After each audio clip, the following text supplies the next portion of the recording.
zanim obejrzysz ten film, zatrzymaj się na chwilę. Bo to nie jest historia o 40 kilometrach spaceru. To jest historia o czymś, przed czym większość z nas ucieka. O ciszy, w której zaczynasz słyszeć prawdę o sobie i o drodze, która może coś w nas naprawdę zmienić. EDK, czyli ekstremalna droga krzyżowa, nie jest sportem, bo tu nie chodzi o kilometry, tempo ani wynik.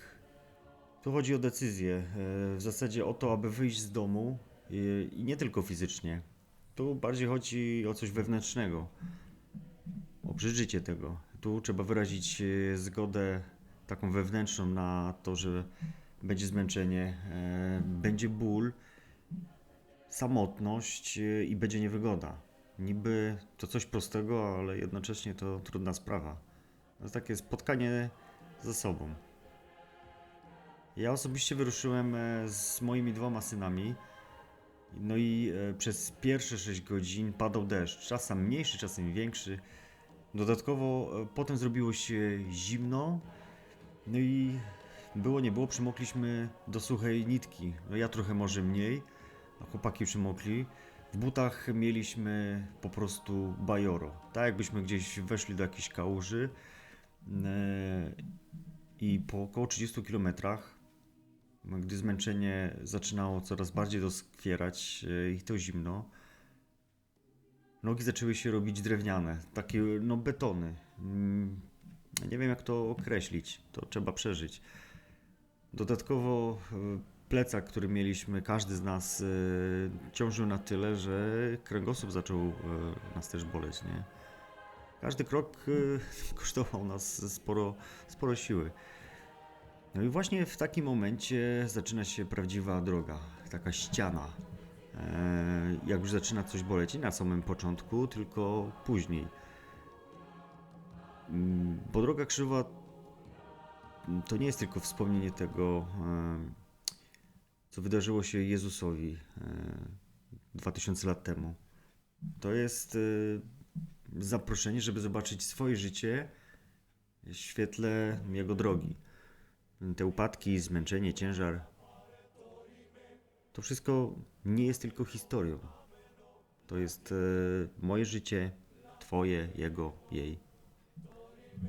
Każda stacja, którą się zatrzymywaliśmy, to taki moment zatrzymania był. Na początku czytałem to wszystko, te sentencje, co tam były. Natomiast czym odleglejsza stacja, tym mniej czytania, tym więcej rozmowy duchowej, sam ze sobą, sam z Bogiem. Tak to jest. Człowiek coraz bardziej zmęczony, to coraz więcej w głowie się gdzieś tam pojawia różnych myśli. No i pytanie, gdzie jestem teraz, z czym się zmagam, od czego uciekam. Kiedy idziemy w nocy w ciszy, nawet jeśli idziemy z rodziną, tak jak ja szedłem, nie da się tych myśli zagłuszyć, na serio. Zaczynamy też widzieć więcej. Widzimy, że często żyjemy powierzchownie, że odkładamy gdzieś tam ważne sprawy nasze na później, odciekamy od decyzji, które naprawdę mają znaczenie. Próbujemy żyć komfortowo, w imię czego, nie? No, a droga krzyżowa pokazuje coś bardzo konkretnego, a ta szczególnie. To jest taka refleksja nad własnym życiem, nie? Przypomina nam o trudnych momentach w naszym życiu, czyli o upadkach i o konieczności podnoszenia się z nich. Oczywiście z Bożą pomocą, jeśli ktoś chce tego, nie? No i może właśnie dlatego idzie się na tą drogę. No i ja tak przynajmniej chodzę. Jest to już któraś tam moja droga. No i nie chodzę po to, żeby się lepiej poczuć, nie? Ale żeby nauczyć się żyć inaczej. Bo największe, albo bardzo ważne pytanie to nie, czy przeszedłem 40 km, tylko na takie pytanie, jak przejdę, co z tym zrobię po powrocie, jak przeszedłem. Czy dalej będę odkładał rozmowy, które powinienem odbyć? Czy dalej będę gdzieś uciekał od odpowiedzialności pewnych rzeczy, czy dalej będę jakoś żył zamiast żyć naprawdę. Ta droga coś pokazuje, ale niczego za nas nie zrobi. Tak na serio, nie? Zmiana po takiej drodze zaczyna się później. W ogóle tak w codziennym życiu. I to nie jest tak, że od razu wszystko będzie. Rzym też nie od razu zbudowano. To wszystko jest w małych decyzjach, krok po kroku. W tym tam między innymi, czy tam znajdę czas dla bliskich, czy zrobię krok tam, gdzie do tej pory stałem w miejscu.